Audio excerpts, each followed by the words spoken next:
the studio, a place you know as well, Dave Smith, the current MPP for Peterborough-Kawartha. Dave, great to have you in the Your TV studio. Thanks, Jay. I appreciate being here. Well, Dave, we're doing a series of interviews for candidates. You're the incumbent provincial candidate. You've served at one term for Peterborough-Kawartha, and I think our audience knows you well. You've got a show here on a regular basis. We've had you as a guest on Politically Speaking. So let's focus a bit on some of the issues and just some of your experiences over the last little while, and we'll look ahead to what you hope to accomplish if elected again. But tell us, what are you most proud of in the last 3 years? You came in as a first-time politician, let alone a provincial rep, and you know, that seems like just yesterday, almost 4 years ago. What have you enjoyed the most about being the MPP for this riding? I'd have to say that the accomplishment that I have, that I am most proud of, is something that very few people know anything about, and that is shared dreams.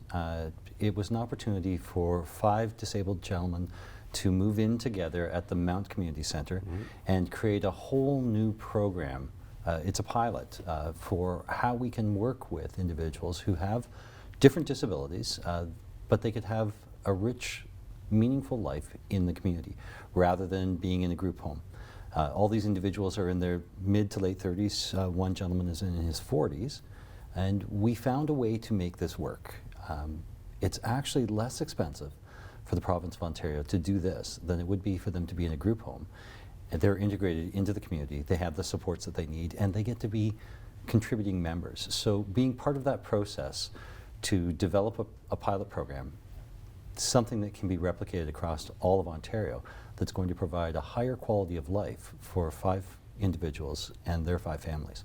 You know, and the whole Mount experience has been a very positive one for Peterborough. I think there's some other projects planned for that. So the province's role, I'm assuming there was some funding involved. You're talking about some special needs people there. You're also talking about housing. You're talking about affordability. And this is one of the biggest criticisms we hear from the other parties, is that, oh, you know, Doug Ford and his government don't care. They're not funding the health. They're not funding affordability. You've just given an example where you could probably make that case. But what do you say about the other citizens and the challenges with affordability and healthcare? Is that something you think your government is on the right track to take care of? Absolutely. I don't want to get too political into it, but I will make it a we are a political statement. show, yes. When you take a look at what happened the 15 years prior to our government being elected, and even Kathleen Wynne admitted in a Maclean's magazine that had she known now what she knew then, she wouldn't have made some of the decisions and wouldn't have reduced the funding that she did in healthcare. We're addressing a whole host of different things. You could talk about long-term care and the fact that 58,000 new and redeveloped beds are in the works, have been built or will be built in the next 18 months. Previously, 611 in a 10-year period is what was done. So that's a massive change in healthcare. That'll alleviate some of the challenges in the hospitals, because those individuals who were in ACL beds, who should have been in long-term care, can now move into long-term care. The wait list that we have about 30,000 people who are on a wait list. That will all get cleared up as these homes are being built. But you can't have those homes if you don't have nurses, if you don't have doctors. We've increased the number of seats in university for nurses. We've increased the number of seats for doctors by 350. There's a shortage of doctors all across Ontario. In our riding, and it was one of the things that I had talked about during the last election, we were short 11 doctors at that point. We're still short 11. We've had a number who have retired, and we've had some that have come in, but not enough. We weren't graduating enough doctors in Ontario to backfill the number of retirements. We weren't, or the College of Physicians was not authorizing or approving foreign trained doctors at a rapid enough pace. Those are all changes that we've made.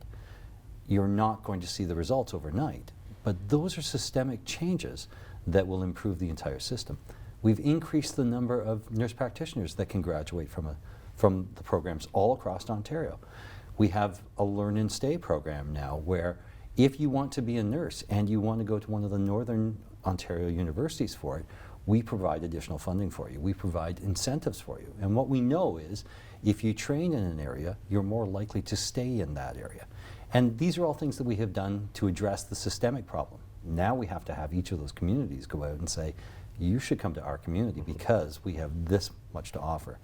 Peterborough, as a region, has done a much better job in the last year. They went out and they hired a full-time physician recruiter. They've provided the resources for it, and we'll start to see the benefits of that over the next year and a half. Yeah, and I recall Peterborough had a pretty good doctor recruitment a few years ago. It kind of went by the wayside, went through various iterations. I think it went in, the province kind of got involved at one time before your government came in, and then it kind of petered away, and we're in that crisis position again. One of the criticisms we hear is, Doug Ford's government wants to privatize healthcare, and we've seen announcements at public hospitals. There's public-private partnerships. What's your position on this idea that our healthcare is in danger, and some people might think it's a good thing, but a lot of people like public healthcare. Mm-hmm. What's your position on that? It's absolutely 100% a false narrative. We are not privatizing healthcare. Now, what gets twisted on that is there are some aspects of healthcare, for example, that are private industry or private companies that do receive funding, but it doesn't mean that we're not going to continue funding down the path with OHIP. And I'll give a prime example because you're wearing glasses. Optometrists are private entities, and we provide funding for them for eye tests for individuals who are under the age of 24, as well as individuals who are over the age of 65. And that was in jeopardy because the optometrists didn't believe that they were receiving enough funding for it. There was an outcry from the community that we needed to increase the funding so that they were at least getting their cost recovery and a little bit of revenue from it. But no one said, this is a private entity and they shouldn't be funded. And yet, we hear groups come forward and say, you're privatizing healthcare. This is a prime example, though, optometrists, where it makes sense for the province to provide funding through OHIP to that private entity. Doctors' offices are private entities. Nobody argues that we shouldn't be funding doctors for you to go see your doctor. It's not privatization when that is what you're looking at. There are aspects of it then that it makes 100% sense to continue down that path, like optometrists, like general physicians, those types of things. And that is what we are looking at doing. How do we enhance those levels?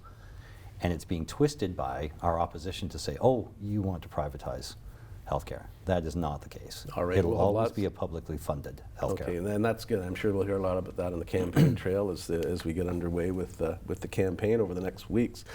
The provincial government, and you've been very busy over the last little while making announcements, and I think some of us are wondering, will there be any money left after? Because it looks like things bottlenecked, and there's some announcements coming to our region, to Peterborough. One of the areas that there were some putting money back in people's pockets, to quote what the Conservative government says, had to do with cutting the fees, the annual fees for vehicles, and we all got a check in the mail, and it's going to cost $1 billion. They say cost. It's not revenue being generated. Right. And when you see all the announcements about money, and a lot of it into infrastructure and other things that are needed in communities, where do you make up that lost revenue? Because most people would think, hey, well, $120 a year, or if you've got 2 cars, double that. Wouldn't you rather see that go into something like healthcare? Like, how do you make up that money without raising taxes, which your government does not want to do? So it's a great question on that, Jay, because I think if people came forward and said, if we came forward and said, we're going to have an economic stimulus package that's $120 for everyone, and we want you to go out and spend that money, people would be saying that is a fantastic idea because it's an economic stimulus right after COVID. Well, guess what we just did? We did an economic stimulus of $120 per individual who owns a vehicle, and we're backdating it to the beginning of COVID. So for some people, they'll get $240, some may get $200, depending on when their birthday was. That's not enough money that you're going to put it into the bank in a savings account and leave it there forever. What you're going to do with it is you're going to go downtown, you're going to spend it. You might go grocery shopping, you might go to a restaurant, you might buy that new pair of shoes that you want, but go to the optometrist. Go to the optometrist, but you're going to spend it. And that is the economic stimulus that we're looking for. We'll receive retail sales tax on whatever you buy, obviously, But it also means that all of those businesses that you're going are busier, and there's going to be people who get hired because of that, and they have an income where they're going to be paying income tax on it. And when you filter it all through, the calculations that we've done on it, we actually receive more money back when people go out and spend that, and it gets recycled multiple times, than the $120 itself. So it's actually an economic stimulus that we will get the money back from as we move forward. And it's good for the economy in Ontario because it means that there'll be more people working as a result of it. All right, and speaking of people working, one of the biggest issues we have here in the Peterborough-Kawartha riding, in Peterborough County in particular, and the city, is employment lands. And you've followed, and we've had on other shows here, the discussion between Cavan Monaghan, City of Peterborough, back and forth. There's always a new twist over the last 20 years, something's going on. The reality is that we need employment lands to attract new employers or to let local employers expand. The current government has put in place more ministerial zoning orders, MZOs, than I think has previously been done in 20 years. Is that something you believe in, and is there a role for that to play for the City of Peterborough to expand and acquire property so it will have lands to provide jobs for the region? Jay, actually those are two separate questions. An MZO won't expand the borders of the City of Peterborough. Let's take a step back though and look at it. When the city approved their official plan, what they said was they had enough land inside the borders of the city.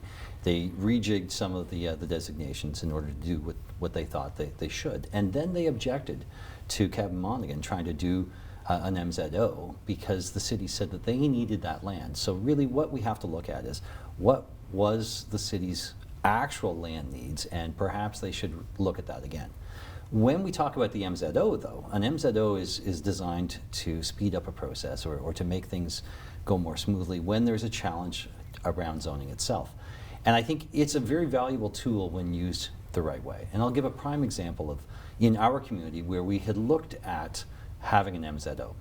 In Apsley, when Sayers Food Town burnt, there was some question about whether or not the zoning was going to be correct for them to rebuild the grocery store there. They don't have a grocery store. So we took a look at whether or not we should be looking for an MZO. We talked to Apsley Council about it, and that to me is the case where an MZO makes perfect sense so that you could rebuild that grocery store that was there. You're not changing the footprint, you're not making any changes. Perfect thing for it. If you're looking at something that you're not changing the footprint, but you need to speed up the process, and I'll give another example where you may have the need for a medical clinic and you have an old church that is there that could be converted to it, but it would take about 4 or 5 years to go through that normal process. There's no objection from the community. Everyone realizes they have the need for that medical clinic. That makes sense to have the MZO then to do something like that. So it's a tool that can be used well. It's a tool that should not be used, though, to circumvent the circumstances. And I would say that the request for the MZO from Cavan Monaghan is probably not appropriate. What they're suggesting is that they want to change it to industrial. They're going to build 2 buildings. We don't know what it's for. We don't know why. We don't know what the benefit is going to be. If it truly is a benefit and they should do it, then go through the proper zoning process to make that happen. Demonstrate that there is a need for it, and then move forward with it. Very good. Now, I want to end off on a question. I think the first time I interviewed you, we talked about you being a county boy. Hockey was your thing, and we've seen you on Kojiko. I think you're in your office with your collection. You have a great passion for it. You've helped out some charities in the past. Just 30 seconds. Kraft Hockeyville is looking to come into this riding. Duro Dummer, an arena. Is that something you can get behind? Absolutely, and I think the more people who get out and vote for Duro Dummer for that, they need those repairs done to the arena. They do not have a proper girls' change room facility right now. They're in a closet. They're in the referee's change room. This would be a huge benefit for all of us, not just for Duro Dummer, because teams from the City of Peterborough use that arena a lot, and anytime that we can get behind any one of our own communities, we should do it. So please go to Kraft Hockeyville, vote for Duro Dummer. Great. Well, it looks good from the outside, but it's been there a long time. I think last time I was in there, I don't play hockey, but I was dressed in a Cookie Monster outfit 40 years ago, entertaining kids at a De La Val party. So that shows you it has been there a long time. But Dave, I wish you all the best on the campaign trail. We'll see you back here on May 18th when we have all candidates in to discuss all the issues, and we'll touch on a lot more than we did today. So thank you, and stay safe out there. Thanks, Jeff. And thank you for joining us on Your Vote on Your TV.